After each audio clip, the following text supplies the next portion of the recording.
Professional wrestling is the one true sport. Other sports have their share of intense, dramatic moments, but nothing can compare with professional wrestling.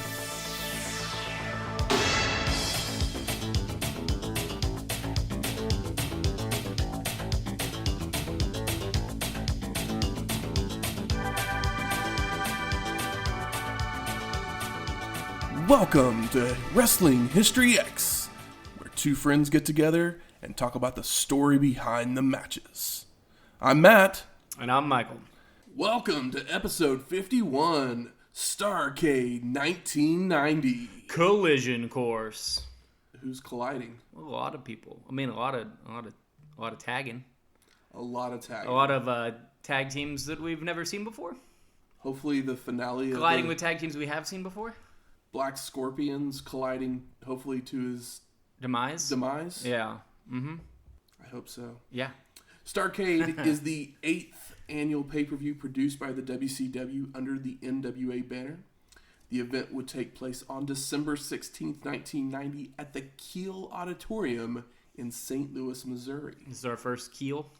I believe so. I believe this is our first St. Louis show altogether. Oh, okay. The attendance for the show was 7,200 people. Great amount for a Starrcade. I mean, you would hope you'd have a... All of these shows are like, what was the last big one? I think they did like 16 maybe? 15 when at Great American Bash. But they all kind of hover around like 5, 6, 7. Yeah, it's right around the 7,000 usually for their big shows. Yeah. Things that were happening around December 16th. Edward Scissorhands would be released the same weekend. Good movie. Favorite Johnny Depp movie? Tough one because my favorite Burton movie is Ed Wood. So I would say that Ed Wood is my favorite, but I mean, this is a great performance. Like, he came out, I think he did like Edward Scissorhands and like Crybaby in the same year. It's like pretty killer twofer. Great double feature. I mean, everyone's favorite's usually Pirates of the Caribbean. Dead Man's Chest, gross, right? Gross. I've only saw the first one, and I didn't like it. The first one's the only one that is worth watching. Yeah, and I still couldn't do it. Just kind of like I've only ever seen the first Fast and the Furious, and I hated it. Like when I was a kid and saw it in the theater. And I'm not a kid. I guess it was in high school, but like. And I I know they become like really after like the fifth one. Yeah, they're action movies. Yeah, I've heard they turn into like cool action movies that are like really fun. But it's like, well, I don't know if I have it in me to like go. Do I have to watch them all in order? Probably not. I mean, is it kind of like, are they like basically how Mission Impossible movies rule now? And I guess they kind of all do. The second one kind of sucks. But those movies are like really fun action movies that are like always done pretty decently. They're stupid popcorn flicks is basically what they are. Sometimes you want to watch a shitty movie. Exactly. If that's what you like, then the Fast and Furious movies are I'm willing to watch anything. There's a little bit of a continuity. I mean, there's the pre-Paul Walker and the post-Paul Walker. Yeah. Rock's in some of them if you like The Rock. John Cena's in the new one. Yeah, that was kind of the only reason I was like kind of interested. I was like, I don't mind saying like John Cena and Vin Diesel punch each other. I do really like I wouldn't say I love, but I like the Riddick movies. I like the first one a lot. The second one's good. Makes no sense and is weird, and I think the third one rules. I love it. I don't think I saw the third one. The third one's like the first one, but better. And the first 40 minutes is him on a planet by himself, like fighting the elements, and I'm really into that. He gets like, like they just like shoot him off like Planet Hulk style, and he's like fighting aliens with like a broken leg. It rules. That does sound cool. It's cool. It's really cool. Anyway, enough Vin talk. Also, Ray Phoenix, one of AEW's Lucha Brothers. Yeah. He was born 2 weeks later. Of what you've seen of Ray Phoenix? Oh, yeah. I mean, if you like flips, Ray Phoenix and Pentagon Jr. Are there, and Ray Phoenix is definitely the flippier. Well, first time I ever saw him was actually in Impact Wrestling. Oh, okay. When him and his brother Pentagon were up there, and Impact made Pentagon the bigger star. Yeah, because he always kind of a more gritty style, doesn't he? Kind of known for doing more like. I mean, I guess everybody in Mexico does like. He was facing off versus Sammy Callahan, so it was a little bit more hardcore stuff.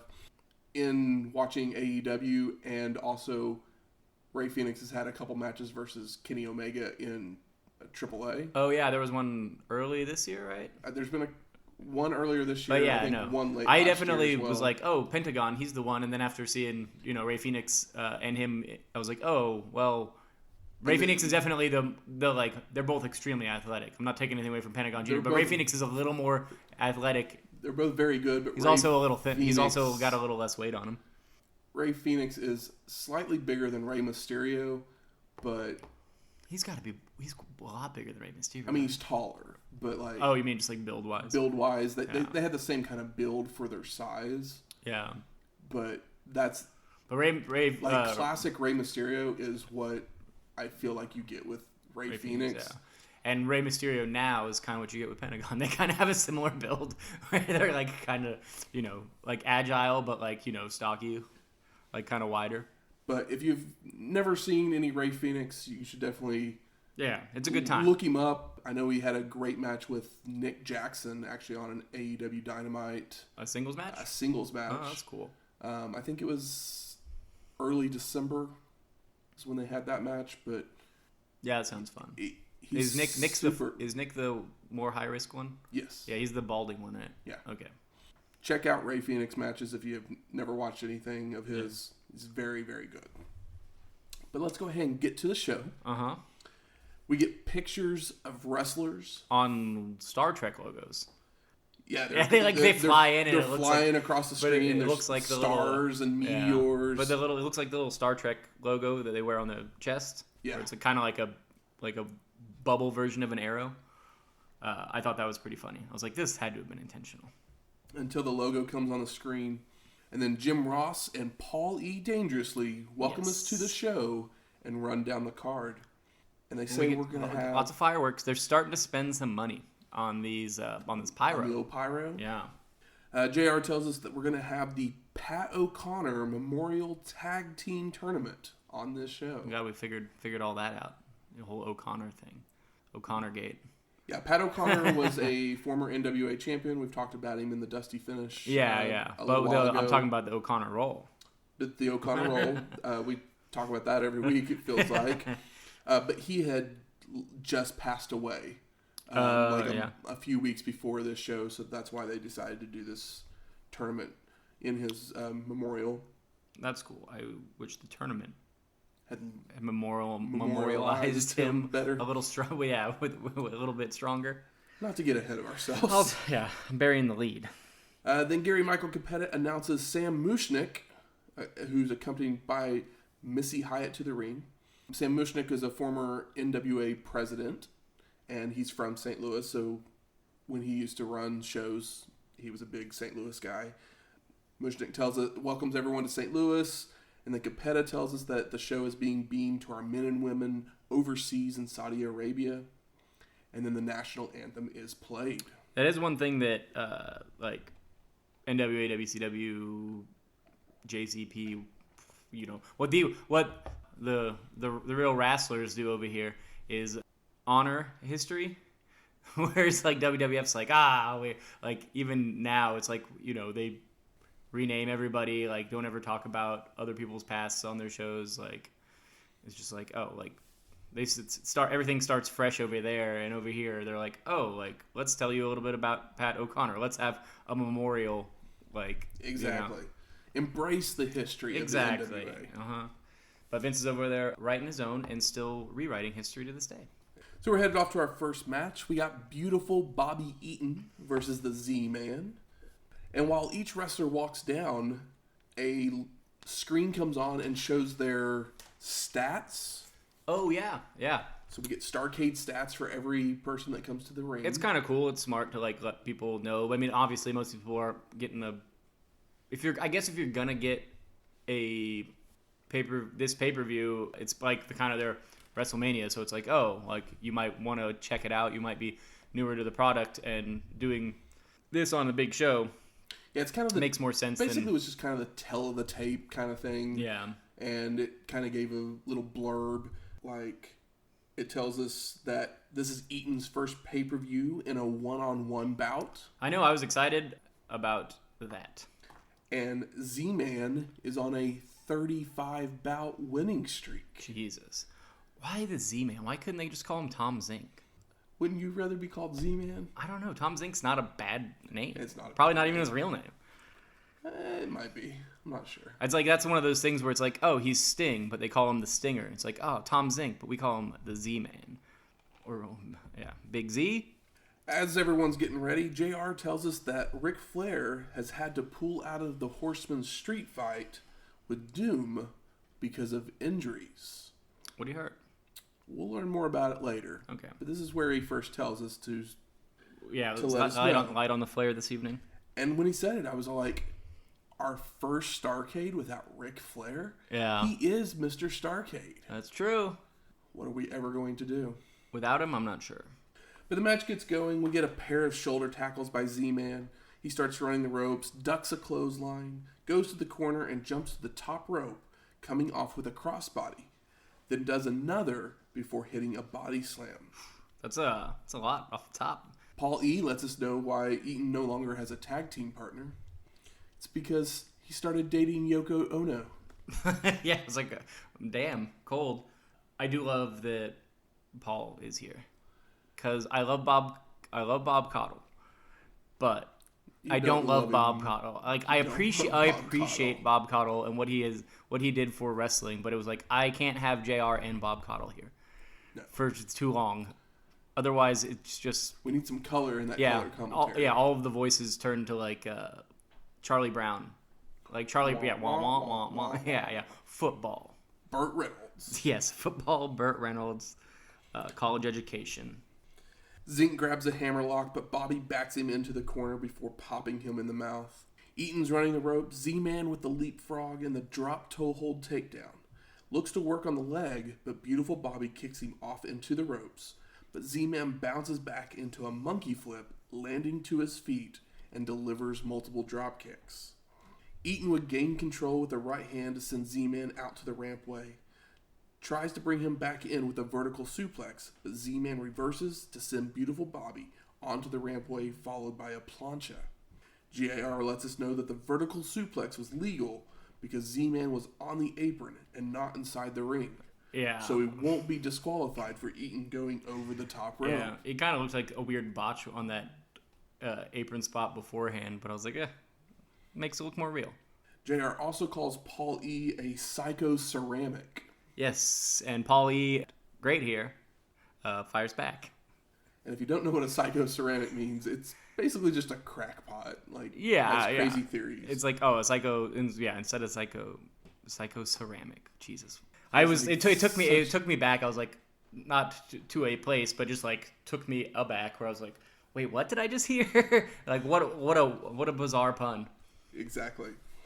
Z-Man with right hands tosses Bobby to the corner, charges into a back elbow, and then Eaton with the Bulldog and the Alabama Jam.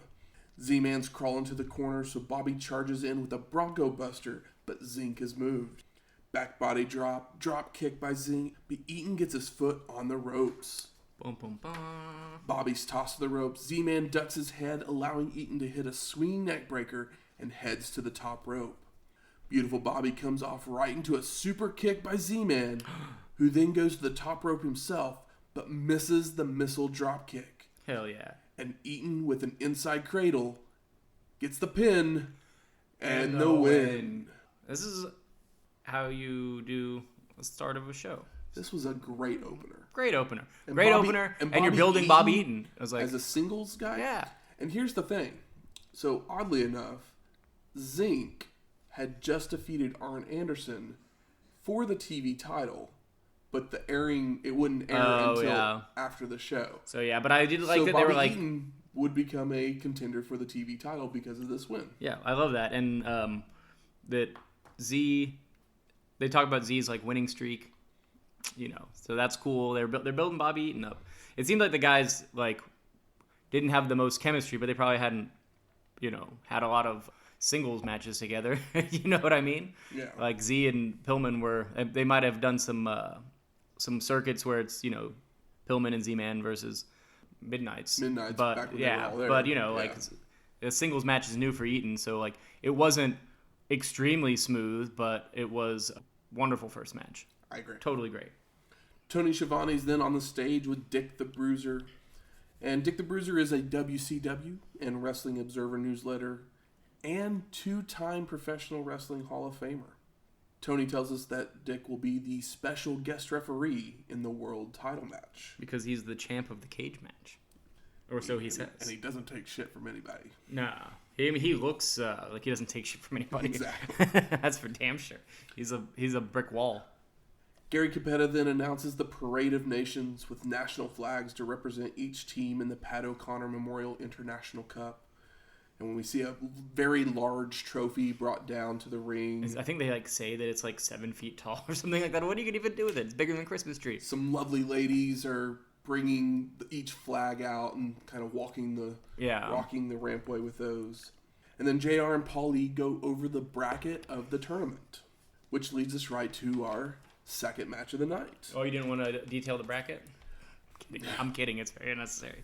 So our second match, Colonel DeKlerk and Sergeant Krueger from South Africa versus the Steiner Brothers of Rick and Scott representing the United States in a tournament quarterfinal match.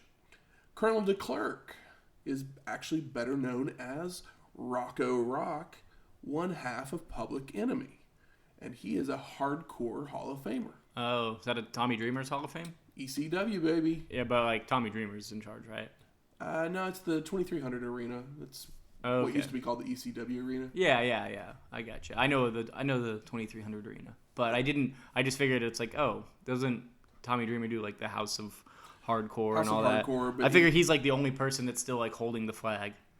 I think Al Snow runs the 2300 arena quite a bit. Oh, as really? well with his promotion. Sergeant Krueger is also better known as the second Doink the Clown. Oh. I can't remember their names. The two guys that were Doink. I mean, it wasn't Sergeant. His name's not Sergeant Krueger. But I can't think of their shoot names.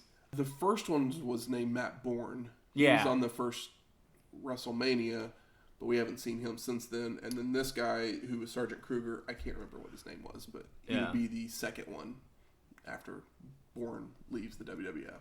Yeah, the first live wrestling I ever saw was in a college or a basketball.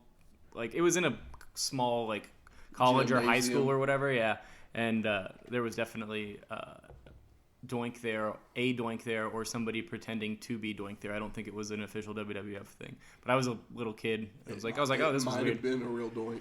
This had to have been at the earliest 94 and at the latest 96 is my guess in my head. I was a really little kid. I'm not real sure exactly when Doink starts showing up. So yeah, I think in the next year or so. But the match gets going. We get a back suplex by Krueger. He drops an elbow and goes for a body slam, but Rick floats over and goes for an O'Connor roll. But Sarge holds onto the ropes and Rick hits a Steiner line. Steiner then throws... Which, of course, we get a huge pop. Steiner then throws Krueger to the ropes, misses a back elbow, and drops his head, allowing himself to be kicked by Sarge. The South Africans with the double team toss. Rick ducks a double clothesline and comes back with a double Steiner line.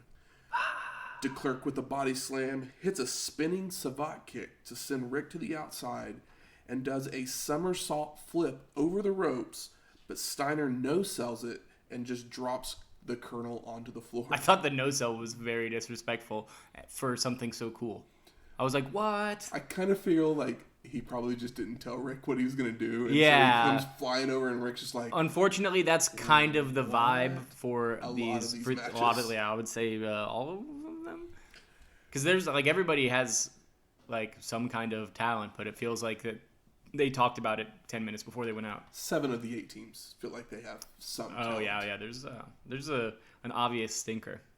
The Krueger comes off the apron with an elbow to the back of Rick's neck before everyone rolls back in.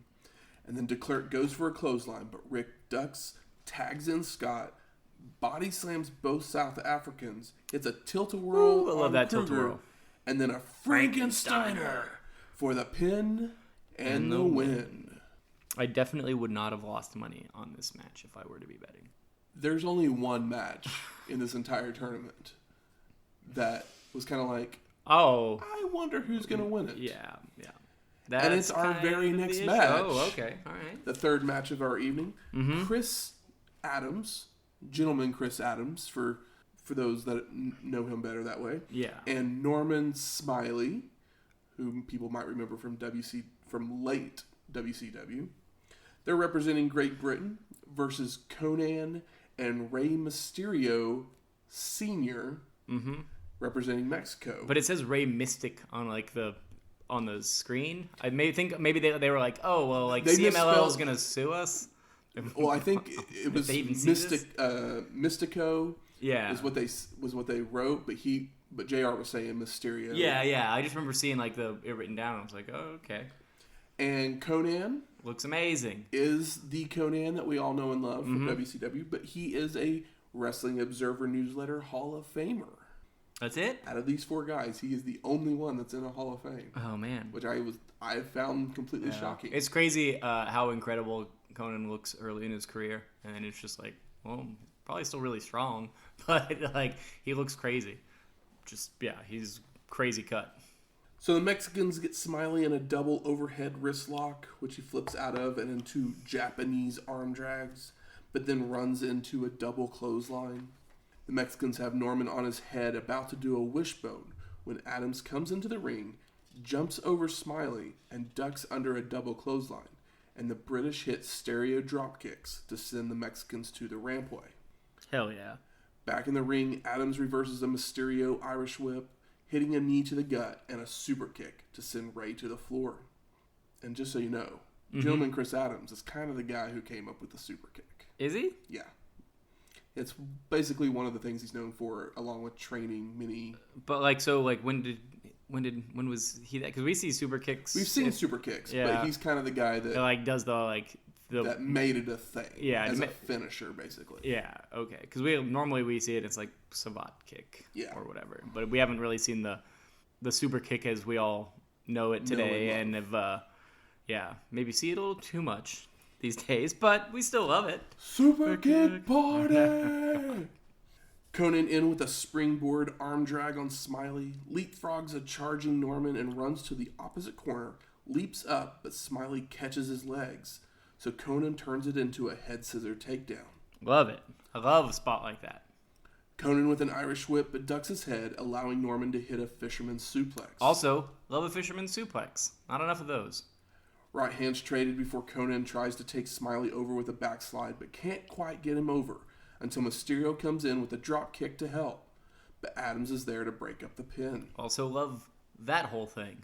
You know, when you can't quite get him down and your buddy comes in, kicks him, hits him, helps you out. It's tag team wrestling. Chris with a snapmare into a reverse chin lock, but Konan escapes and tags in Ray, and the Mexicans are going for a double team leg sweep, but Smiley makes the save with a double drop kick. So this is a good match, right? This is a great match. This is the best match of the Pat O'Connor tag team tournament. Yeah. Mm-hmm. And it's also the one where it's like, I don't know who's going to win. Because I was like, I popped hard for my Mexican brothers because I knew them, but I wasn't super familiar with Norman Smiley or Chris Adams, so I didn't know what to expect. And then they Chris come Adams out here. is the only one that I'd never seen wrestle before, I feel like as far as I know. I'd heard of him. Okay. I knew the name Norman Smiley. I feel like I was like, that sounds vaguely familiar, but I don't know why. He was in late WCW, but that's not a thing.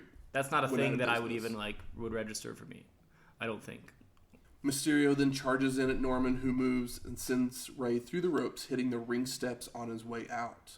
In the ring, Adams hits a super kick on Konan into a bridging German suplex by Smiley, but the ref is out of position, so it's only a 1 count. The British begin to work on Konan with double teams, keeping him close to their corner, and Adams with a clothesline and a shoulder tackle. Chris begins to run the ropes when Mysterio comes in, and the Mexicans hit double back elbows on Adams to send him to the floor, and then hit a double back body drop on Norman. Poor Norman. Konan with a reverse suplex on Smiley out of the corner, bridges backwards over the legs for the pin, and the win. Yeah, dude, that bridge... Everything about this is really great. It's really good.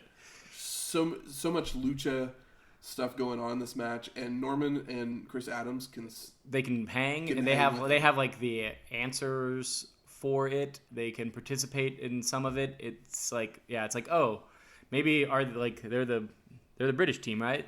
Yeah. So they also you'd assume, based on the stereotype, they have more of a catch style anyway, which seems to work well with lucha in general. So post-match, Mysterio goes for a plancha to Adams, but we don't see him hit it. But the camera finally cuts to him, and he's laying on the ground between Adams, a chair, and the ring steps. It looked really bad. Like, what you didn't see or could see. Yeah, it looks like he hurt himself really bad. And I remember rewinding a couple times to see if I could catch any of it or whatever, because I was like, what happened? I was like, I don't think this is an angle, because the match is over. No, I think he just didn't land something correctly. I think maybe he was just excited. Adams didn't catch him. Yeah. I'm not quite sure. One of those things like, ooh, he didn't need to do that, man. But I was worried for him. We then go to the stage. Missy Hyatt's there with Michael Wallstreet and Alexandria York. Michael Wallstreet is our former captain, Mike Rotunda. Yes, he put away the boat. He put away the yacht. He docked his yacht, tossed the cap, and bought himself a suit. And moved to the city. Mm-hmm. Now the only boats he's taken are ferries to his Long Island home. And Alexandria York is better known as Marlena from the WWF. Terry Runnels.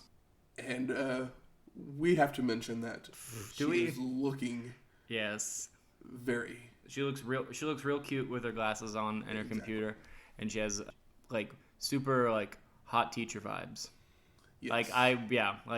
She could totally be in if you thought Marlena was hot, roll back to this and she's even hotter. She's definitely got some Van Halen music video vibes. And Alexandria York has a computer that she types in all the information, and it predicts who will win the match. I love the gimmick. And it predicts that Wallstreet will win his match. Oh, what is it? They have it all time in less than 8 minutes and 32 seconds. Yes. Also, I didn't realize Missy Hyatt was 6 foot tall. Yeah, she's tall. She's especially with heels. I mean, obviously, Marlena, Alexandria York, Terry Runnels, is short, has always been short, but I didn't realize how tall Missy Hyatt was. And I was like, Missy Hyatt's She's foot and a half taller. 5'9", you think so? 5'10", something like that. Yeah, then Alexandria York must be 5'2". Yeah, I don't know. The height difference tiny. Was very, very bizarre. So we head off to our fourth match. We have the Royal Family of Rip Morgan and Jack Victory representing New Zealand. Yes. Versus the Great Muta and Mr. Saito representing Japan in a tournament quarterfinal match. Also known as Masa Saito. So the last time we saw Jack Victory, he was under a mask as Super Destroyer 2 at Clash 9, which was episode 35. And the last time we saw Great Muta was 1 year prior at Starrcade 89. Yeah, after they built him up so wonderfully and just buried the shit out of him. Exactly, and that was episode 37. It's and Muta was way over. Oh, I'm still mad about it, because you're gonna beat him 3 times in one night. God. Yeah, I'm still mad about it, but this isn't his place. He's got to do this thing in Japan, but still, they didn't have to do him like that. So Paulie offers that he thought Muta could have been the Black Scorpion because he was a former opponent of Sting, former rival. I can see. But wasn't he all supposed to be a tag team thing? They say that this Black Scorpion should have scarred. Clues once we get to who it actually is. None of it makes any sense anyway. They tried to make it work. We're going to let you know right now. It doesn't work, and I hate it. It doesn't work. But, keep listening. If you're listening to us and you don't know who the Black Scorpion is, we're going to tell you right now. No. It doesn't work. Oh, I was about to say, don't tell them now. So Victory moves and starts running the ropes, hitting a shoulder tackle. Muta grabs a waistlock to try for an O'Connor roll, but Jacko holds onto the ropes. So Muta drop kicks him out. I thought you said he moves. And I was like, Matt, why would you say he moves? It's wrestling. No, of course he moves. He moves. I did not catch the move. Cow. Yes, like a cow. He moves. Okay. He literally moves. All right. I was like, cool victory chant. Yeah. I do like that they added these cool Starrcade post pads that are behind the they're on the around the post in between the. I don't know why. It was just a nice touch. This is the thing I noticed. After that Muta drop kick, Muta then comes off the top rope with a crossbody onto Victory. Saito with the clothesline to Morgan hits a snap suplex. Rip's running the ropes when Muta hits a spinning heel kick, a snapmare, and an elbow drop. Hell yeah. Saito looks to lock on a version of the Scorpion Deathlock, but Victory's in to break up the hold. Saito's sent to the ropes, but Victory kicks him in the kidneys from the apron, followed by a back suplex by Morgan before tossing him to the floor, where Jacko continues the attack by running Saito into a ring post. Posted. You remember when people, I guess it was in the 90s, would refer to Michael Jackson in tabloids as Jacko? I was young, but yes. Yeah, I remember that. I remember it too. And I mean, you're a little bit older than me, but when you're seeing Jacko, I was like, that's the only thing I think of when I see that. I thought it was so weird when JR kept calling him Jacko, but I was like, yeah. I mean, his name's Jag. I mean, maybe that's what it goes by. I think it was one of the last WCW shows we watched. Sting was in an interview with Jim Ross and called him Rossi, and I really loved it. And I wrote it down, but I didn't bring it up in the notes, and I just wanted to bring it up because it was like Rossi. It's like, that's bizarrely funny to me for some reason. Just giving JR any kind of pet name outside of JR is just weird, and I love it. But anyway, Jacko continues. Back in the ring, double back elbows by the New Zealanders. Morgan comes off the second rope with a leg drop, but Saito is moved and rolls to his corner for the hot tag. Muta with right hands, handspring back elbow on Victory. Oh, that's the big Muta. All four men are brawling in the ring. Victory's holding Saito, and Morgan goes for a clothesline. But Saito moves, so Jack takes the blow. Muta then hits a bridging German suplex for the pin and the win. All while Saito clotheslines Rip to keep him from breaking it up. Nice little finish. Not a bad match. No. Not as good as the other one. Definitely not the worst one we're going to see. Definitely not. Paul E. then interviews Muta and Saito at ringside, and Saito tells us, "I don't care who we face. We are the best in the world." Yeah. The Japan team had some kind of cool music. I don't know if it was real or not. Yeah, I can never been stock music. I can never tell if it's post or not. Pretty much at this I know like a lot of this stuff probably at this time was. I imagine a lot of people came out to like popular songs. Probably. They're like, oh, so a lot of it's stock we can't do that at this point. So we head off to our fifth match. We got Bull Johnson and Troy Montour from Canada versus Victor Zangiev and Salmon Hasimikov. Zangiev. I always want to say Zangiev, like because of Street Fighter 2, but this doesn't have any Fs. Close though. And they're representing the USSR in a tournament quarterfinal match. Match gets going. Zangiev locks on a bow and arrow on Bull until Montour breaks it up. Victor then hits a belly-to-belly suplex on Johnson. Bull tosses Zangiev to the ropes, delivers a throat chop. Salmon keeps backing Troy back into the ropes, using his power, hits a belly-to-belly suplex, and looks to lock on an armbar, but the ref counts it as a pin for the win. What's crazy is this like starts really hot, and you're like, yo, this could be really good, and then it's over. Post-match, Bull rakes at Hasimikov's face, starts to go to chopping, but the ref gets in the way. And I think I've just decided that this match was supposed to go longer. But someone from the back was like, these two teams do not mesh. I thought it started kind of hot. And the Canadian team has no clue how to sell for the USSR guys, for the Russian guys. Yeah. I mean, the finish is all fucked, but I feel like maybe they're just like, go in there, hit each other real hard, real quick, and then pin and out. Let's just say that these two teams did not mesh. And the Canadian guys, no clue who they are, and we probably will never see them ever again. Bull Johnson's kind of a cool name, though. He was the Black Bart, the fat Black Bart wannabe. Oh, yeah. Schiavone's in the locker room with Sting. Schiavone. Tawny Schiavone. Sting says, "Who would have thought that something like the Black Scorpion could happen in the sport of professional wrestling?" And I wrote, "You mean a horrible storyline? They happen all the time." You haven't even begun to scratch the surface, Stinger, is what I wrote. Sting then keeps going, "You can look into my eyes and tell by the tone of my voice that I mean what I say." And then I wrote, "Actually, you just have crazy eyes going on." He does. He has crazy eyes for sure. JR then sends it back to a video from the previous night's World Championship Wrestling program, and we see Terry Taylor calling Alexandria York's program infallible, and then Alexandria slaps Taylor, which angers him, but Paul E., being the gentleman, stops him from hitting a lady. Look at that. Paul Heyman stopping somebody from hitting a lady? Exactly.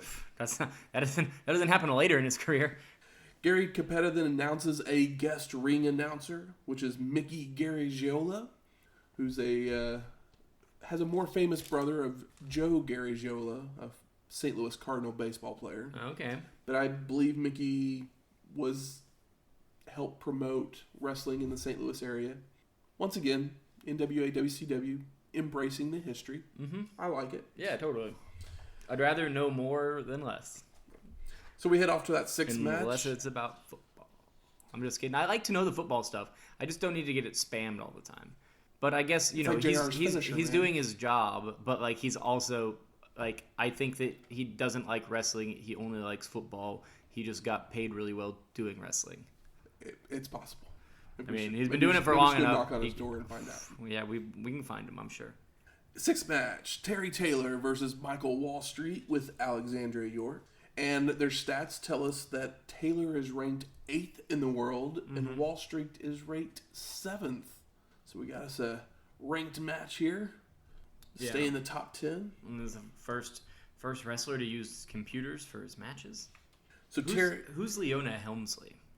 I have no clue. I think they make some jokes here. It must have been a current event thing at the time, or like a Wallstreet current event thing, because they keep referencing her throughout this match. So I imagine it was probably some sort of money scandal thing that was obviously not related to wrestling, but how they like to drop in current event stuff. Yeah. Well, I was just curious if you knew, because I had it down. I was like, ooh, and I did not look it up. I did not hear that one, so I didn't write it down. So Terry attacks as Michael gets in the ring, rips his suit off of him, goes for a sunset flip, but Wallstreet stays up and punches down. I love that Terry just I'm not going to wait for you to take your suit off. No need to. Yeah, it's what is he so mad about? A clock then comes on the screen starting at 8 minutes and 32 seconds, which was the amount of time that York's computer said Wallstreet would win in. Yes. I think that this is so very WWF, but also really fun. I thought it was fun. Yeah, I love it. It feels weird here. Because it's a little cartoony, but at the same time, we're gonna see a bull strap match or whatever. It's kind of a cartoon. Yeah. It's just you don't see a whole. I mean, it's hard to say because you say you don't see a whole lot of them, but Road Warriors. And they're in the WWF now. Yeah, but still, they are kind of. Michael Wallstreet will be in the WWF pretty soon too. So. I mean, it's a.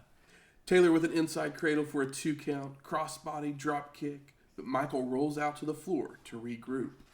Once back in the ring, Terry's running the ropes, Wallstreet with a leapfrog, but Taylor comes back with a clothesline.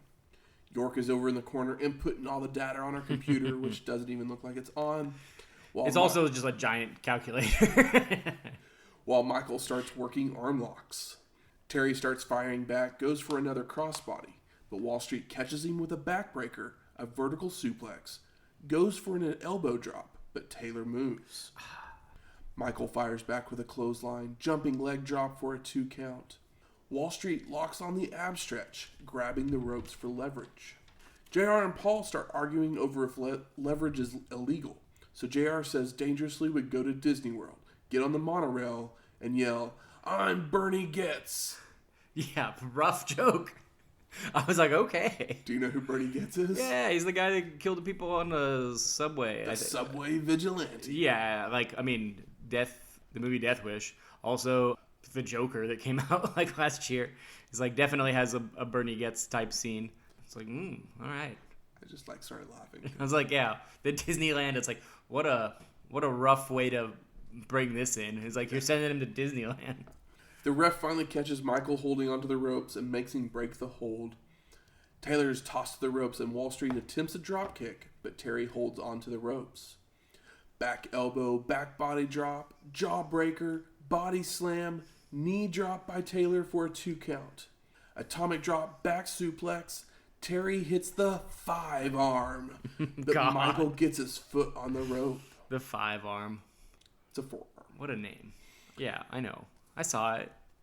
Taylor's tossed to the ropes, gets rubber band slammed, and then picked up for the stock market crash. A Samoan drop.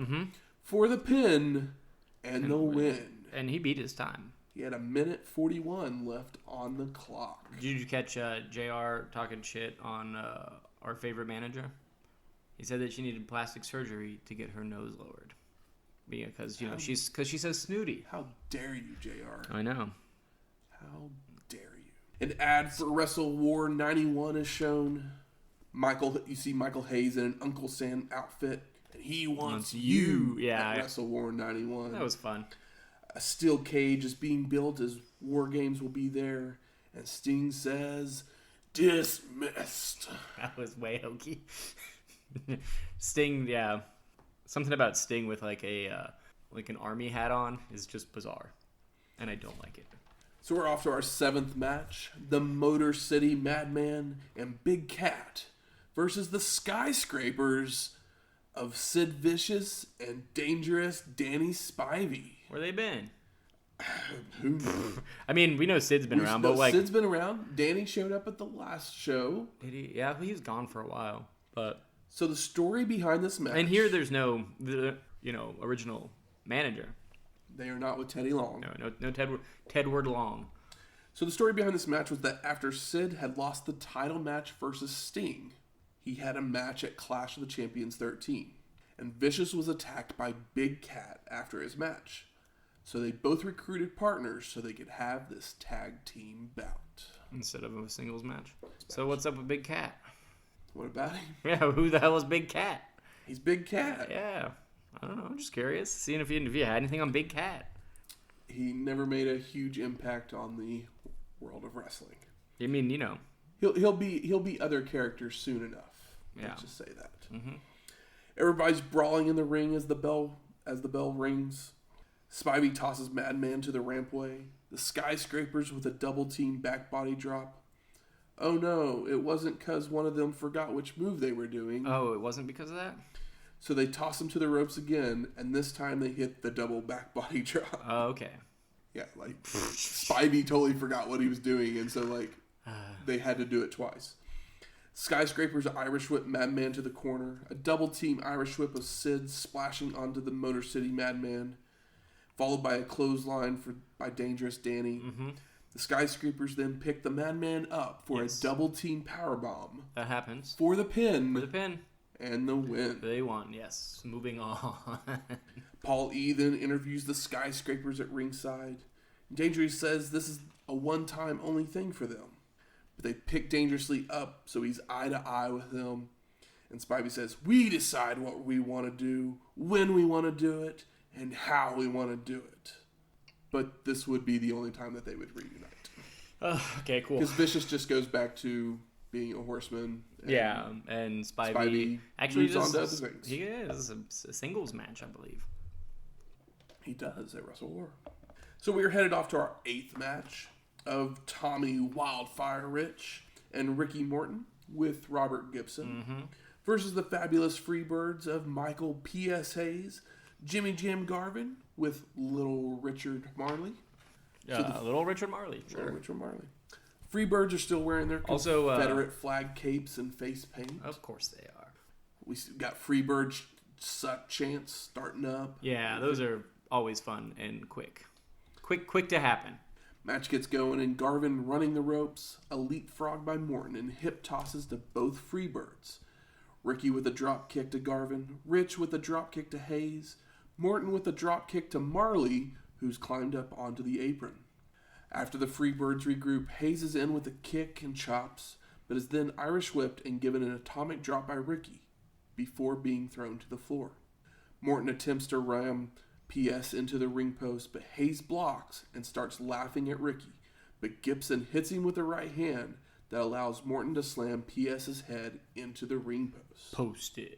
Back in the ring, Hayes with more kicks and chops, a snapmare, and goes for a jumping knee drop, but Ricky moves.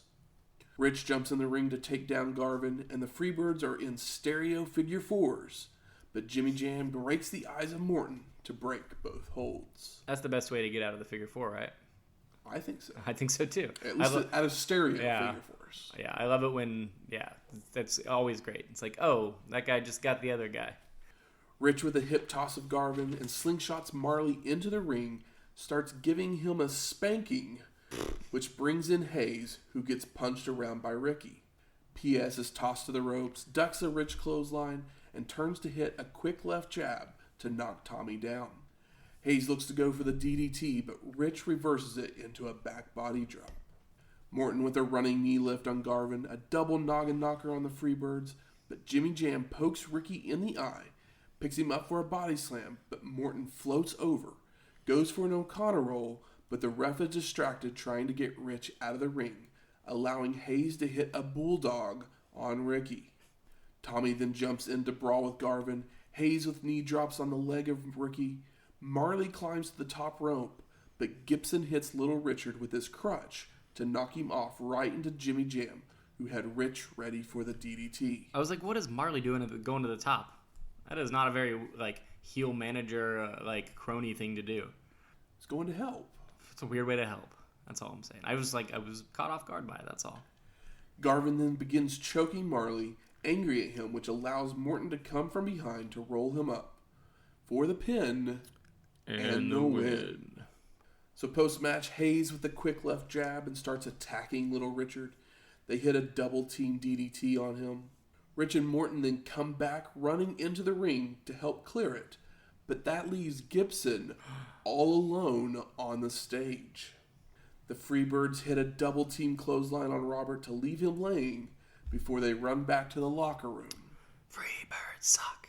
Freebirds suck. So the next time we see the Freebirds, they'll have a new manager with a little more bang. That's true.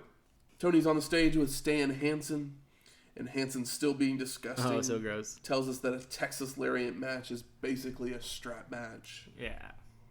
On to our 9th match, Konan and Rey Mysterio Sr., representing Mexico, versus the Steiner Brothers of Rick and Scott Steiner, representing the United States, in a tournament semifinal match. Who do you think is going to win? Mexico, right? I mean, be pretty cool.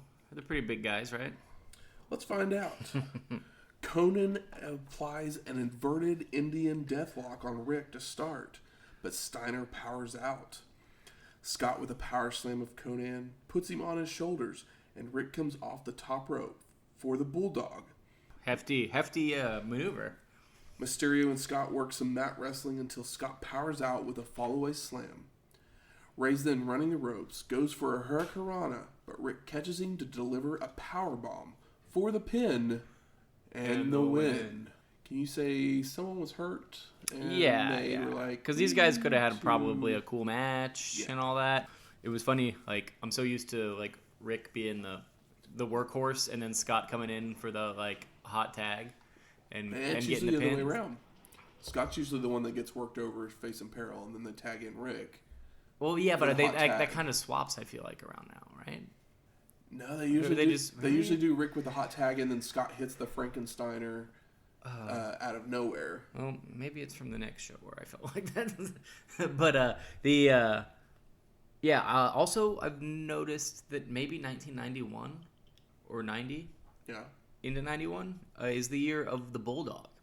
It has been definitely more predominant. Oh yeah, I feel like it's everywhere. And I love a good Bulldog. I love a good Bulldog too. It's cool. I just kind of noticed in the last couple shows that I've watched, I'm like, oh, the Bulldog is getting ramped up. It's like our suicide dive in 2017. Tony Schiavone's on the stage with the Horsemen, and Tony sends it to a video of where Flair would get pulled out of a limo by a group of men, and Teddy Long was the driver. So maybe this is how he got hurt and why he had to pull out of the match versus Doom. Yeah. Arn says, "This didn't start out personal, Doom, but you made it that way." Yeah. That didn't really convince me of much here, unfortunately. So our 10th match, Victor Zangiev and Salmon Hasimikov. You're saying it so wrong. I can't even remember. Where is it? The Russians. Victor Zangiev and Salmon Hashimikov. Hashimikov. Don't ask me to say Russian names anymore. Versus Great Muta and Mr. Saito of Japan in a tournament semifinal match. Zangiev with a belly-to-back suplex on Muta. Victor with an armbar on Saito, but he escapes to his opponent's corner, allowing Salmon to tag in. Hasimikov going Big H. Takes Saito down, rolls him over for a Boston Crab, but Muta breaks it up with a stiff kick. Saito then takes Zangiev down, locks on a sharpshooter, but loses grip on it. Muta is then suplexed multiple times by Salmon, goes for a cover, but Saito breaks up the pin. Victor then comes running in to be clotheslined by Saito, and a back suplex for the pin and the win. It happened. Exactly. It had to happen. I kind of wish that this show, like, they had... I don't mind the tournament thing, but, like, if it was only the semifinals and the finals match, and the other stuff was, like, some weeklies, but I get it that these guys all, like, flew in for this show. But it's just... Just make the good matches longer. Yeah, you're muddying up your biggest show with, like, matches with guys that people have never heard of. Or that, like, are not known to be closely associated with this promotion. Also, that aren't, like, may necessarily be bad wrestlers, but just, haven't worked with these guys. It's all weird to me. Tony Schiavone's then with Doom on the stage. Doom! And Teddy Long says, "Let me speak on that." And homie don't play that multiple times before saying he has a hit out on the Horseman. And I was like, isn't that illegal? Yeah, it is. Aren't you the faces? What are they going to do? It's not nice. Arrest him? Not nice. It's faces doing heel shit here. But are Doom true faces? I feel like they're bizarre tweeners. I mean, probably, but when they're in a match with a Horseman. Yeah, I thought this was a weird like mix-up. Because it's like, oh, Doom is kind of heel, and it's also one of those things. I mean, they're doing heel things, taking out Flair, putting hits out Yeah. on. Like, those are heel things, but the Horsemen are heels. Yeah, I don't hate it, but it is confusing, and I definitely want to see this match. Why would I not? Butch Reed tells us that he's the creator of street fight matches since he was born in the streets, he lives in the streets, and he knows how to survive in the streets. Hell yeah. Butch Reed's cool. So we're off to our 11th match. Lex Luger versus Stan the Lariat Hansen in a Texas Lariat match for the NWA United States Championship. This is our second outing with these two men, right? It is. So a weird-looking picture of Luger is like hung above the stage. Oh, like Sting style? It kind of looks like the Sting one. Yeah. But it's Luger this time. I did catch that, and I was like, I mean, I guess maybe they had it left over from when they were actually trying, when Luger was doing his, like, Ric Flair stuff. Capetta announces that it will be one fall. And I was like, what are the rules of this match? It's the $4 match. That's what I call it. So now Capetta actually gives the real rules. Okay. Falls don't count. No. Each man is attached to a rope and must touch each turnbuckle. Attached to the same rope. Attached to the same rope. just to make that clear. Must touch each turnbuckle consecutively to win. Which is weird because the rope's kind of long. I feel like you don't have to keep them that close. It did feel like a longer rope than they usually do. As the ref finishes taping the rope to Luger, Hansen attacks and takes him over with a snapmare, headbutt, a hip toss, goes for an elbow drop, but Lex moves. Lex is firing back with right hands, a back elbow, body slam, forearm across the throat, but he walks into a right hand to the gut by Stan. Hansen with a knee lift starts whipping Luger with the rope, choking him, tossing him to the ropes, but ducks his head, allowing Lex to kick him and hit a clothesline. Stan rolls out to the floor, so Luger follows out and begins to choke Hansen with the rope. But Stan escapes with a boot down below. Hansen slams a chair across Lex's back, rolls him back into the ring, and the two men start trading right hands and chops. That's the good stuff. Luger with a headbutt, Irish whip, follows in with a clothesline and goes for a cover, but the ref reminds him that there are no pins, so Lex bouncing for more right hands. Yeah, the pin thing, I was like, what are you doing? Oh, yeah. Doesn't necessarily make Lex look like a smart man. Lex starts heading to the turnbuckles, touching 1, 2, but Hansen runs into his back and and hits a back suplex to stop the count. Stan now begins to go around the ring, dragging Lex by the neck, and Luger starts kicking him away. Hansen wraps the rope around Lex's neck, lifts him up over the ropes, and begins to hang him. Yeah. I mean, that's kind of like the whole purpose of this match is to do that spot, I feel like, at some point. If you don't do that spot, then there's no reason. Yeah, like I feel like that the crowd is, of course, way behind Lex, and they're cheering for him, but I feel like that nobody cares about this gimmick. On the outside, Stan runs Luger into a ring post, rolls him back in, and hits an elbow drop. Touches 1, 2, 3 turnbuckles, but Lex is up and clotheslines Hansen. Pulls his ass down with that. The two men are pounding away on each other, Stan choking Luger, but Lex kicks up, knocking Hansen through the ropes to the outside. Luger with a double axe handle on the floor and slams Stan's head on the apron, slings him gut first into the apron multiple times before slinging him head first into the ring post. Posted. Lex then rolls Hansen back into the ring and hits multiple leg drops. Touches 1 turnbuckle, dragging Stan. 2, kicks Hansen down. Oh, yes. 3, he's struggling to drag Stan. He's reaching out. Hansen falls over, releasing the tension in the rope for Luger to fall into the 4th turnbuckle, but he also knocks the ref down. Nick Patrick didn't see it? I think our ref's Nick Patrick. Oh, it was Randy Anderson. Oh, was it? Stan has his boot off and begins to beat on Lex with it. Elbow drops, choking Luger with the rope, and starts to touch turnbuckles as another ref, Nick Patrick, shows up. That's where I thought it was Nick. 1, 2, 3. The crowd is pissed. Lex has his legs wrapped around the ring ropes to slow Hansen down, gets to his feet only for Stan to hit him with a lariat, and then he jumps to the turnbuckle. For that 4th corner, baby. Nick Patrick calls for the bell, hands the belt to Hansen, but Randy Anderson, the original ref, is finally to his feet, steals the belt away, and is saying Luger won. Lex up to his feet, clotheslines Stan, and Randy Anderson raises his arm and gives him the belt. And no! I do not like this slop. Come on. I just didn't like that, the ref was out, so he didn't call the match, and now he's back up to take it away. It's like, yeah, but it's like he got knocked away. He got knocked down as Lex is hitting the 4th turnbuckle. I know. So he won. I know. I watched him. I guess it was one of those things where I didn't care enough, that I didn't even care about justice.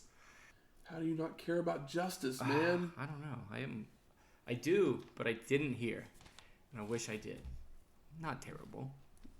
I thought this match was pretty fun. I just don't. I'm just really hard. The gimmick's really hard for me. I like Stan Hansen. I've had a great time with him recently. And, of course, this kind of Lex match Luger's is your great. least favorite kind of match. The corner thing, I don't know why. But I thought it was a fun match. Yeah. JR then gets I'll try next time we have one of these. I'll just woo-saw. Just take it in for what it is.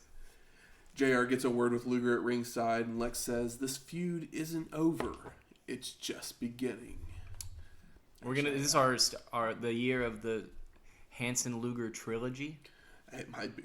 Triology. It's not. I feel like that's how Stan Hansen would say it with a mouthful of dip. He just looks like a man that can barely read. So we go to our 12th match. We got the Horsemen of the Enforcer, Arn Anderson and Barry Windham, versus Doom of Ron Simmons and Butch Reed. Hacksaw Butch Reed. With Teddy Long. In a street fight match for the NWA World Tag Team Championships. Arn Anderson in a backwards hat is the whole what's up my fellow kids? It's exactly like the vibe you get with him wearing that backwards hat. It's very funny. It's like the equivalent of seeing my dad in a backwards hat. It's like, whoa, what's going on here? What is happening? Who told you to do this? Because it feels wrong. It was obviously not your idea. The two teams start brawling as soon as everyone is in the ring. Simmons knocks Windham to the rampway, body slams him, but Arn comes to attack him from behind, hitting Ron with a belt. Reed with a vertical suplex of Barry in the ring, goes for an elbow drop, but Windham moves and tosses Butch to the floor, but Reed begins whipping Barry with his weight belt. Anderson hits a chair shot over Simmons' knee on the rampway. Butch slams Wyndham's head into the ring post. Posted. Busts Barry open with the buckle of the weight belt to the forehead, but Wyndham fires back with a back suplex on the floor. The doctor at ringside starts checking on Barry, but he's shoved away. Double A continues to whip Reed with a leather strap on the floor, and Wyndham with a body slam on Simmons goes for a knee drop, but Ron moves. Yeah, the immediate brutality of this match is pretty interesting. Also, Barry Windham is like the stuck pig of WCW in 91. Horsemen begin to double team Simmons with a strap. Arn grabs a chair and hits Butch over the head with it and throws it into Barry, who then hits Ron across the back. Anderson's tossed into the guardrail by a bloody Butch, while Simmons hits a spine buster on Wyndham in the middle of the ring for a 2 count. Which, even if I was Arn Anderson, I don't think I'd want to hit Doom with a belt. Just saying. Like, my God. Reed with a high knee to the back of Barry starts peppering him with punches. Double A is a bloody mess and gets military pressed by Ron, who then goes to the top rope, but Wyndham stops him with a low blow. So is everybody bleeding yet? I think so. It's like, I was like, wait a second. Barry hits the superplex, but Simmons gets his shoulder up. Butch up to the top rope, hits the flying shoulder block, but Wyndham breaks up the pin after tossing Ron to the floor. Barry hits a DDT on Reed, Arn stomping away on Simmons, who has brought a chair into the ring. Anderson grabs the chair and goes to hit Ron with it, but Simmons blocks and slams the chair across Double A's head and goes for the cover, but only for a near fall. Butch hits a piledriver on Wyndham and begins to choke him with the chair. Nasty. Barry's throwing Butch out to the floor. Wyndham has hold of Simmons while Arn goes to the second rope. And as he comes off, Reed hits Barry from behind, releasing Ron to clothesline Anderson. That was a really cool spot. Yeah. The timing had to be like perfect, and they got it perfect. Butch tosses Wyndham to the ropes, but ducks his head, allowing Barry to inside cradle him just as Ron covers Double A. 1, 2, 3. Double pin spot. All 4 men still brawling in the bell finally rings as Reed sends Wyndham to the rampway. Hits a bulldog. Arn goes for a pile driver, but Simmons reverses into a back body drop. But Barry then clotheslines Ron, but Butch follows with one to Wyndham. The 4 men are still brawling up the rampway. Simmons hits a double noggin knocker on the Horseman, and they keep brawling onto the stage. It's like they're like, well, nobody won, and we don't know how to get out of this, so I guess we'll brawl to the back. And they brawl all the way back to the locker room. I just love when Arn Anderson has the opportunity to sell nasty moves, because he does it where it's like obviously exaggerated and like kind of comedic, but because he's doing it, it's not funny. Because he's Arn Anderson, he's like the least funny person that's ever lived. He's not funny. No, he's not funny at all. But like, there's like a tinge of like him selling really well, selling it like death, but also like that twinge of like, kind of like when like Ric Flair does like a timber or something like that. But when he does it, it's a little bit more. Arn Anderson does it a little bit more crispy, and it almost feels like a fucking Frasier bit, like the TV show. And but I love it because it feels like that, but it also doesn't like take you out of it where you're like, oh, that was too much or goofy. We cut to a shot of JR and Paulie like being confused about what just happened. Paulie's yelling about not knowing who won the match, and JR says, "I do too, stupid." And Dangerously's face is priceless. Yes, it is really great. But I like these two together a lot, by the way. They are. I assume you enjoy it as well. It's pretty hard. It's pretty undeniably entertaining. I love Paulie. Yeah, I mean, he's one of the best with a microphone. Agreed. Of all time. So the official announcement is actually a no contest as a double count out or a double pin. Mm-hmm. Is that we see the ad for Wrestle War 91 again, and then we head to our 13th match. The Great Muta and Mr. Saito of Japan versus the Steiner Brothers of Rick and Scott Steiner representing the U.S. in the Pat O'Connor Memorial International Cup Team Tournament Final. God. Jesus, that's long. But wait, we get a good gimmick here. We get a good gimmick. Nah, it's not a gimmick. I mean, we get a cherry on top of our sundae. Cherry on top. The ref for this match. Yes, special guest referee. It's Masao Tiger Hattori. Yeah, it's great. It's like, oh, I know that Tiger Hattori was supposedly like a big talent guy back in the day. Mm-hmm. Like he was, I think he spoke some better English, and he, did a lot of basically set up a lot of these deals, and like Japanese guy comes to the U.S. and kind of vice versa, like with like a lot of American talent. Exactly. So it's like that's cool that like it makes sense that he's here because he probably was the reason that this was going down anyway. Exactly. But they're like, oh, also we'll throw you in here, and I was like, hell yeah. Plus he just retired. Not to date this, but I just dated it. Yeah, you did. Yeah, but it's fine. We do it all the time. Technically watching something from 30 years ago, so we're kind of dated to begin with. So. It's a double date. Double date. Muta with kicks to start us off, but Scott catches his foot, so Muta delivers an enziguri. Scott goes for a big boot, but Muta catches him. USA. Of course, this is happening right now. So Steiner flips over and locks on a single leg crab, but Muta gets to the ropes. Spinning heel kick by Muta on Rick, goes for another roundhouse kick, but Steiner ducks and delivers a Steiner line. Ooh, ooh, ooh, ooh. Saito with karate chops tosses Rick to the ropes and misses a clothesline, and Steiner comes back with a drop kick.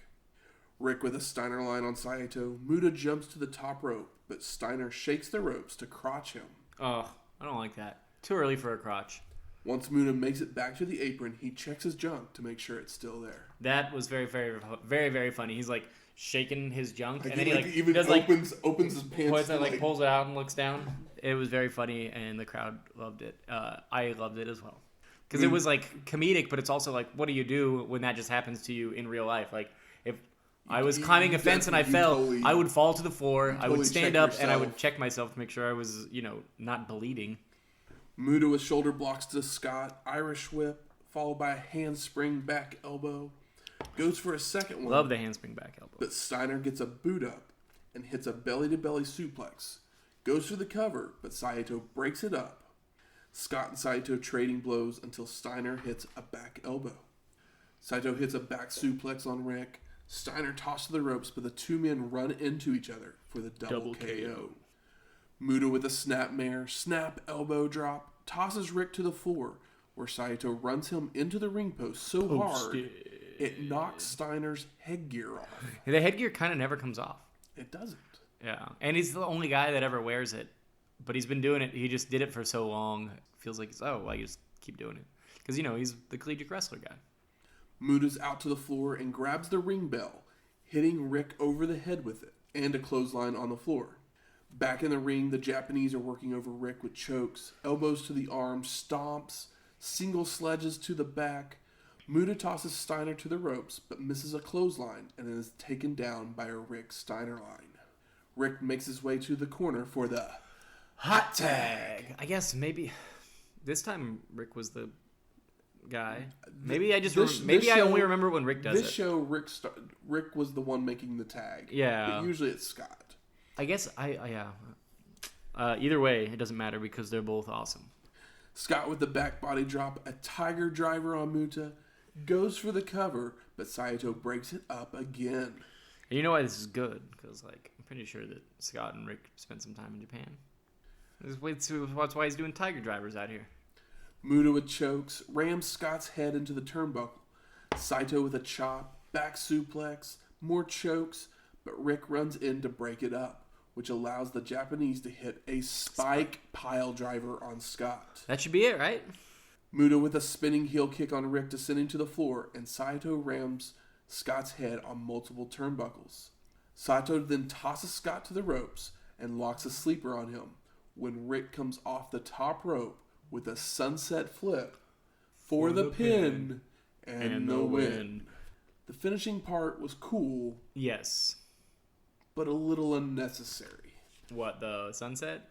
Well, just once they hit the spike pile driver, they didn't go for the cover. Yeah. It was kind of okay, we're setting this up for the Steiners to do something cool. I mean, I really didn't, I knew the Steiners were going to win. Yeah, I mean, we all knew the Steiners were going to win. But yeah. Tony Schiavone's then on the stage with the Steiners for the award presentation. All the lovely flag bearers are behind them. My whole thing was, I think that there's no titles on the line. Obviously, the Japanese probably weren't going to stick around, but they could have won, and that would have been cool. That's the thing. The Steiners wouldn't have lost anything losing to these guys. They wouldn't have lost anything. It would have been cool. Members of Pat O'Connor's family are in the arena. Jim Herd then comes out. A bunch of sparklers, the big sparklers. Jim Herd comes out, thanks all the wrestlers from all the participating countries, and congratulates the Steiner Brothers. Super heavyweights. Call them super heavyweights. And then Steiner sends some love to the troops. Oh, yes. It is Desert Storm, right? I think it's still Desert Shield at this point. It's all the same. Do you remember the trading cards? I do. I had some. I didn't have any. I think my dad had some because he was a big baseball card guy, and he was in the Air Force and stuff. But it's what a silly thing to exist. But I mean, that's just the way shit was. Could you imagine I'm not trying to derail, but post 9/11 invasion of Afghanistan trading cards? It's kind of very similar. Granted, 9/11 was an attack on the country, so it's a little different. Where it's we penetrated the culture a little more because it happened here. That doesn't happen here. So it'd be, I feel more tasteless, but it's still ultimately kind of bizarre and tasteless cash grab to buy trading cards with tanks on them. JR and Paulie then preview the main event, and we're headed right to it. Are we? 14th match. Black Scorpion versus Sting in a steel cage match for the NWA Worlds Heavyweight Championship, with Dick the Bruiser as a special guest referee. All of a sudden, 4 men start walking down in black get-ups and masks. Yeah. It was oh, that's Black Scorpion. Nope, there's another one. No. There's 4 of them. It's a Scorpion fake out. Scorpion's playing more tricks on us. I am trying not to be. An apparatus begins lowering from the ceiling. Apparatus? They call it an apparatus? Well, JR first says it's an apparatus, and then they start calling it a spacecraft. Oh, okay. I thought you were talking about a cage. And Paulie is very scared. Yeah. JR asks him if he wants to go home to his mommy and daddy. It's his UFO. It's a UFO. The wings of the apparatus close, and we get a voiceover. The 4 men that you see are only messengers. There is only one true Black Scorpion. Yeah, sure. And it is I. God damn. I hope I didn't give away who it was supposed to be. The coolest thing that maybe happened was how obnoxious and stupid the UFO was. You said apparatus. I was oh yeah, they're lowering the cage, and then you reminded me of the apparatus, and I don't know how I could have possibly forgot it, because it is 110% stupid. It doesn't even close all the way, so I don't know how they got under there. Did he just run up and climb underneath it? He was next to it on the side, and then so the crowd could see him right there before they closed it. He ran up. Yeah, but so the crowd could see him the whole time. Jesus. So bad. So it reopens. The Black Scorpion is standing on the rampway with the silver glittery cape. Yeah, the cape is probably the coolest thing. Here's the and problem. It's not cool. I mean, the apparatus is cool. This would have been better. And it's not cool. I know we're always big proponents of champion always comes out last. But this would have played a lot better. Yeah. If Sting had been in the ring. Considering that this doesn't play at all outside of oh my God, what's happening? If you're gonna go all out with this amount of stupidity that I don't feel like anybody cares about. Even the crowd's not even hot about this. You gotta do it last if you're gonna spend money like that on it. Exactly. So we're told if the Scorpion fails to win the title, he must remove his mask. Cool. And we get started. We get a back suplex by the masked man. Goes for an elbow drop, but Sting moves. The Scorpion tries to throw the Stinger into the cage, but is blocked. And Paul E. starts mentioning all the clues to the identity of the Scorpion. Could have just been a trick. Wonder if it will be. Stinger with a hip toss, a clothesline, but the masked man rolls to the apron. Sting's running the ropes, but is taken down by a Scorpion clothesline, a gut-wrench suplex, is Irish whipped and followed in by another clothesline. A Scorpion clothesline? Scorpion clothesline. Cool.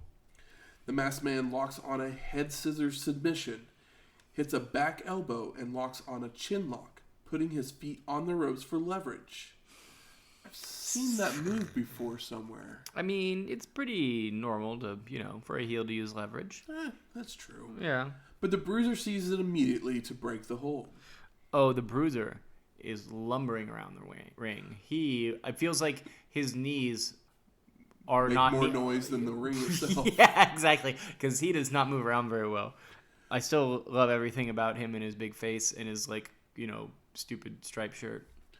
Multiple hard Irish whips of Sting, an inverted atomic drop, clothesline, snapmare, goes for multiple pins and more leverage-aided chin locks, but the Bruiser keeps kicking the Scorpion's foot off the rope. Yeah, Bruiser's getting involved. He doesn't like the Scorpion. He doesn't like cheating. Clubbing forearms across the chest, an eye rake, the Masked Man's running the ropes, and Sting leapfrogs, press slams the Scorpion, and hits a clothesline. He goes for a crossbody, but the Masked Man ducks, so the Stinger goes face first into the steel cage. Another Irish whip by the Scorpion and charges into a boot by Sting before hitting a vertical suplex. Goes for the cover, but oh my god, Bruiser has a slow count. Oh my god, yeah, I know, like I said, it's like those knees, man. Like, he's lumbering around the ring. Multiple eye rakes by the Masked Man. He throws the Stinger into the steel cage several times. Scorpion with a pile driver goes for a cover, but Sting gets his foot on the ropes. Pile driver, man. I feel like pile drivers should be putting people down. They should be. And they're just not putting people down with pile drivers. That's should be one of the most devastating moves, right? I don't want to take a pile driver anytime soon. You couldn't pay me to take a pile driver. Honestly, it's like, $1 million to take a pile driver, and I'm like, well, I'm out of shape. I've never wrestled before, and you're going to teach me this in 5 minutes? I would much rather continue to work the rest of my life than be paralyzed with $1 million that I have to spend on healthcare. I mean, I'm terrified of that. I could do a safe one if needed to. No, I wouldn't let you pile drive me for $1 million. I wouldn't ask. Yeah, I know. And it's like, I just feel like that it's one of those things that's like, man, like pile drivers should mean something. Stinger's firing back with right hands, throws the Masked Man towards the ropes, but the Scorpion falls to the mat. Masked Man reverses an Irish whip to send Sting into the steel cage once again. Another Irish whip, but the Stinger comes back with the face plant of the Scorpion. Sting with an Irish whip and follows in with a Stinger splash, and the Masked Man flops to the mat. There's something familiar about that move, too. I think this is when I started to put it together, because I was just like, I don't know what this could possibly be. Who is Black Scorpion? I didn't care, but also I didn't want to look it up, because I was like, I want to try to make this as fun as possible if I'm going to have to watch more Black Scorpion. Sting locks on the Scorpion deathlock, but the Masked Man makes it to the ropes. Scorpion tries to run the Stinger into the cage again, but Sting reverses, sending the Masked Man into the cage himself. And then the Stinger rips the mask off the Scorpion, but he has another mask underneath. The dreaded double mask. And we see blonde hair protruding from under the mask. Yeah. I mean, it could be a clone of Sting. We could clone people in 1990, right? I thought so. Dolly, right? That was the name of the sheep, I believe. Scorpion with a knee lift climbs to the top rope like he's trying to escape the ring. I think I figured out who it is. Yeah. For me, it was the torso in the tight black when I was like, all right. After a couple things. But the Stinger stops him and climbs up to the top, but is knocked down by the Masked Man. Scorpion walks out onto the ropes, but Sting falls across them, causing the Masked Man to crotch himself. The Stinger throws Scorpion into the steel cage a few more times and hits a military press into the steel cage. Hip toss, clothesline, goes to the top rope and comes off with a flying crossbody for the pin and the win. It was hard to be excited. Post-match, the four Masked Men from the outside start jumping into the ring, so Sting and the Bruiser are fighting them off. Ugh, the Bruiser. Don't attack the Bruiser. I love that he gets involved. I do too. I mean, that old man has probably got some amazing stories. You can just see them in every step that he takes and feel them. with every look from. He has an incredible look. A couple of the masks are torn off the little scorpions, while the black scorpion crawls up to the top of the cage to escape. Wyndham and Anderson come into the ring with a chair as JR yells, "We have 2 minutes left!" Bruiser gets hit with a chair. Double A with a DDT of Sting on the chair. Arn hits the Stinger over the back with the chair. My God. Scorpion then does the same multiple times. Leave Stinger alone. Z-Man, yes, Ricky Morton, and Terry Taylor, thank God, come running out, begin to crawl to the top of the cage as the cage door has been locked, but the Horsemen knock them off. The Steiner Brothers then come running down with bolt cutters to break the lock on the door. Looks like they had a bit of a hard time doing it, but, adrenaline's running. Rick and Scott may get into the ring to fight off Wyndham and Anderson while Sting is ripping at the mask. It comes off, and the Black Scorpion is... Ric Flair.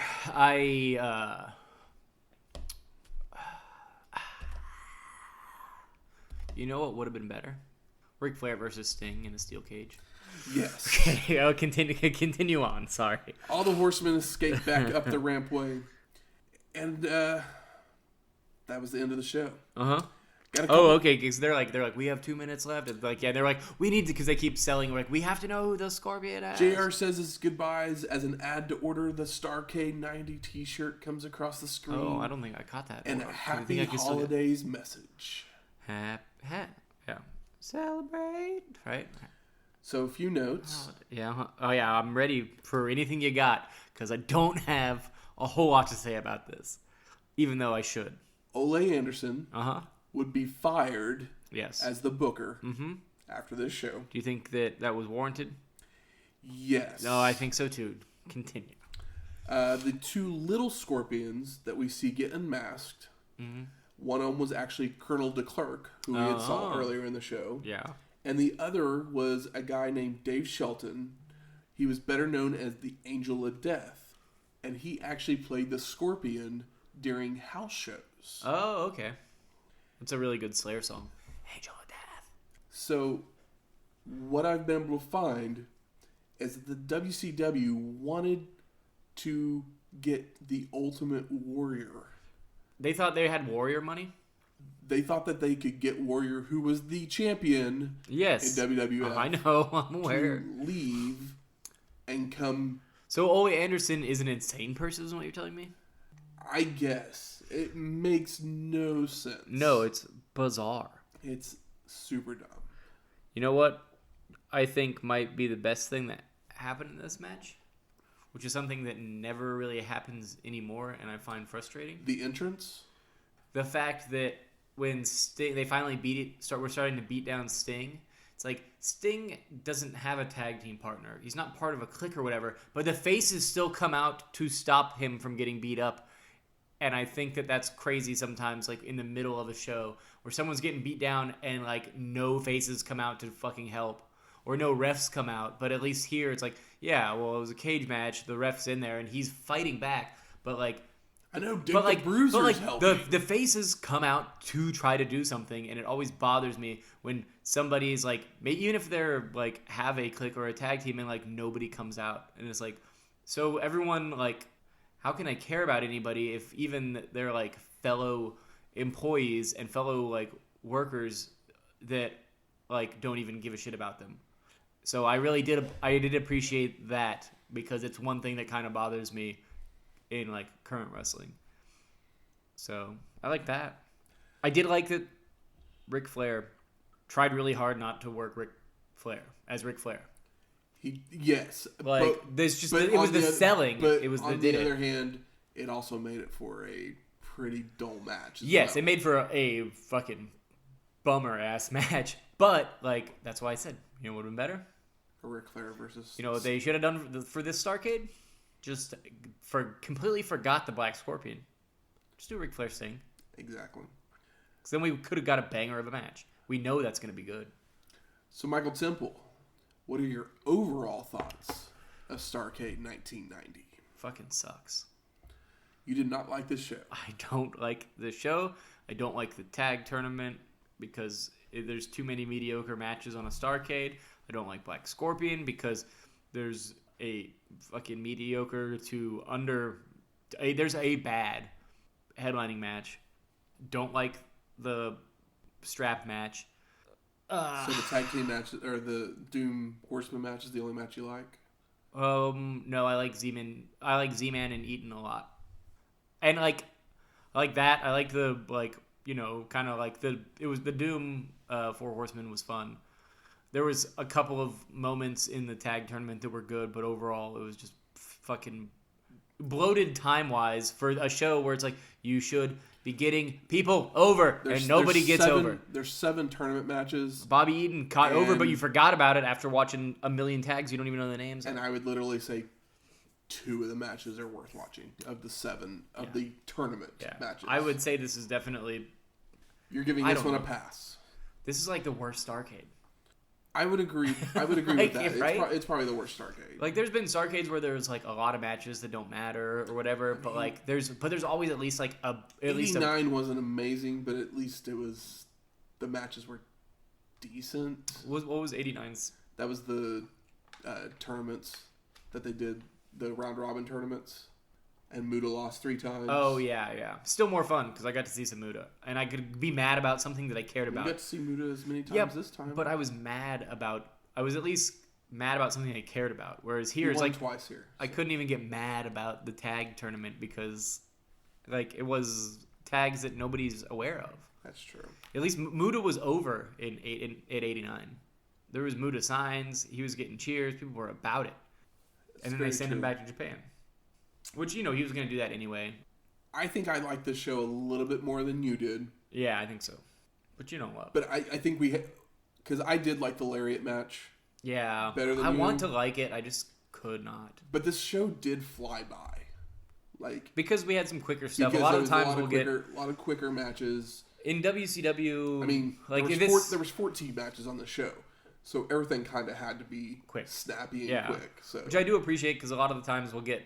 lots of tag matches at this point in time with this promotion, and they'll be all like 20 minutes, and it's just like they're always pretty well worked, or almost immaculately well worked. It's just that they were longer than they needed to be, exactly. And it kind of drags because like you're really into it, and then you have to deal with like some holds or an extended beatdown or an extended like face in peril like a hot tag. Where you're like, oh, this could have been shorter. We get it. You beat the shit out of them. So like, I don't need the third reverse chin lock. The first one was fine. The second one maybe, but like that third one where he like gets a couple punches in and like you run the ropes and you get the third one on and it's like okay, like we're going. I think we're in agreement that if you decide to put this show on, definitely watch the Mexico-Japan tag team match because it's fun just to see. Oh yeah, that match is great. See Konan and Rey Mysterio Sr. And Chris Adams and Smiley. Very good. 4 guys that. Very good match. Very good match. Yeah, it's definitely the like street fight. It's probably the second best match on the show. Yeah, second or third. There's like the street fight. Bobby Eaton, Z-Man, and that are my favorite things that happen here. And then, like I said, I liked the Lariat match. I thought it was fun. Yeah, I wanted to like it. The smalls on that. Show or on that match bothered me more than you. Makes it fun. So. Yeah, for some reason it wasn't fun for me. I'm not as mad at that as I am Black Scorpion or the tag tournament because like that was just one match. Black Scorpion was like a title match for no reason, and then the tag tournament didn't really get anybody over. No, it's like the Steiners did not need to be built up anymore. No, they were already absolutely unnecessary. Oh, I forgot about the Skyscrapers thing. So obviously that doesn't matter. Yeah. Because I was like, oh yeah. It was less than 2 minutes, and it didn't matter. Yeah, there was 3 singles matches on the show. Yeah, I think so. Yeah. Good. Where's the smart marks at? There. All right. Fuck you. I think it's time we smark it up. So, what are your best moments of this show? Come on, that UFO is pretty fucking hilarious. Oh, we had another singles match because we had Michael Wallstreet and Terry Taylor. Oh, Wallstreet. I like that. That's fun. It was okay. Yeah, it's not. It wasn't. I didn't hate it. No. I do like. I like the gimmick. But like, okay, so best and worst. Surprised about Bobby Eaton. Enjoyed the match. It's cool to see Muta again. The Doom 4 Horsemen thing, I feel like Doom should have went over, but 4 Horsemen are basically booking. I mean, you got to keep them strong. You can't just. They're heels. They can always take the loss. You can't keep the. But that's the thing. Once the face beats the heel, then usually the program. It is kind of weird because it's like Doom is not really face or heel. They're just really kind of like they're faces, but not really. I mean, some of the best moments for me, that just some of the incredible stuff that the Lucha Libre meeting. Very good. Mexico and Britain match. Some of the moves that they did in that match, just like I would say we see that stuff now and think it's cool now. Yeah. And then they were doing it way back then. So. There's no like great story stuff here. So basically, the best stuff is the like couple of high spots. I mean, the only story that was moved forward was the Horseman Doom. Yeah. And unfortunately it's kind of dropped by the next time we see him. So yeah, that's a bummer. But I'm just so like. So tell us what you were disappointed. Lower middle. I would say there was nothing to like grab onto. There was no like meat to the bones of the show. It was all potatoes. It all felt like side dishes. So like it was like a shepherd's pie, but they were like were low on the meat. So you're just like, okay, there's like corn and potato, and like every 6 bites you get a chunk of meat, and it might just be a spot. It might even be an entrance. It might just be the face is actually trying to help a face, but a lot of it was just like I wouldn't say paint by numbers because there was interesting stuff happening in a boring way. It was bizarre. I don't know. I did not like it. It's hard to talk about the show. I want to say I was disappointed in the Black Scorpion, but I didn't care in the first place. So it's hard to be disappointed. Exactly. That's the thing. So I was just like, that's like, I think that if there was a real marquee match, maybe I would feel differently about the show. But there wasn't even anything to look forward to. And I didn't even know it was Ric Flair. I didn't do the research because I didn't want to. I feel like Sting, his run as champion has just kind of... He deserves so much more. He deserves a much better run, and he just hasn't gotten it. And I was very happy that you informed me that Ole Anderson is getting fired after this. How about best performer of the night? I don't know. There's a lot of good poor performances in a bad show. Let's just go with Rick Steiner. Yeah, fine. I'm cool with that. I mean, there are 3 matches were at least fun, even if they were super short. But he did a lot of the heavy lifting for the team. Yeah, he's Rick Steiner. He's always great at this point in time. Like, yeah, we'll give it to him because it wasn't Ric Flair. No, and it normally is Ric Flair. It's impressive that he wasn't working his style. I was going to say, he wasn't working his style, so that is impressive. I was impressed by that, but like, holy shit. I just would have much rather seen him work his style. Yeah, it's like, fuck, man. How about most surprising? Were you surprised at Ric Flair? Yeah, I was. I honestly was, because like, I kind of figured it out, as I was watching it, and then I was like, it's Ric Flair, right? I guess. Because I don't try to overthink these things. I just try to enjoy it. And like take it in for what it is, but also I'm very gullible. So, but it was moderately telegraphed when Ric Flair couldn't perform in the match beforehand. I mean, they set it up. Yeah. Well, so I mean, I'll give them that. I mean, if he had his shirt off, we would have all known it was Ric Flair immediately. Exactly. So at least they got that. I was surprised at Alexandria York showing up. Yeah, I was definitely surprised by that. Yeah, definitely. 110% surprised. I didn't know she was very happy. I didn't know she'd ever done anything before Marlena, so that's why I was totally surprised by that. Yeah, I agree. No, and I liked the gimmick. I do too. I think it's cool. Hopefully, it'll get over, and we'll see more of it. I would appreciate it. It's fun. It's like it's cartoony for WCW at this point in time, but it's the good cartoony. I like it. I guess it's only good if you like it. It's not the Bushwhackers, so that's cool, because I hate that. Yeah. And now for a look back even further into the history of wrestling. The dusty finish. Stan Stasiak had just defeated Pedro Morales for the WWF Heavyweight Championship. But Bruno Sammartino had a title shot lined up for 10 days later in Madison Square Garden. Bruno had been preparing for Morales. After tagging in a series of matches, Professor Tanaka would blind both Morales and Sammartino with salt, and they were maneuvered into fighting each other. Even after their eyes cleared, they would continue to brawl. But on December 10th, 1973, Bruno Sammartino would regain the championship for the second time from Stasiak, holding on to the belt for another 3.5 years. Ooh. In this time, he would suffer a legitimate neck fracture from Stan Hansen. 2 months after it happened, they would square off again as the undercard of the Antonio Inoki Muhammad Ali match. Oh, that's really cool. By April of 1974, Sammartino's injuries were starting to get the best of him, and a new superstar was rising. Bum, bum, bum. Next week, Royal Rumble 1991. Woo! It's your favorite kind of show. It's my favorite kind of show. And I believe it may have been... I could definitely say it was probably the videotape that I...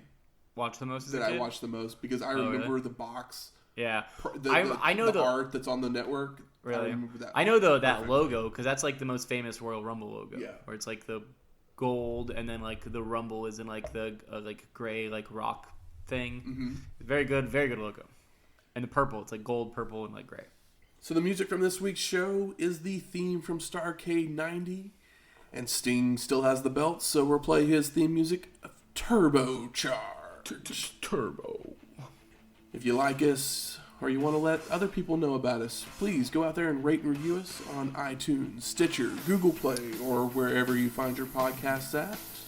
And if you have Operation Desert Storm trading cards, shoot us an email. We'll barter. We'll barter. You heard it here first.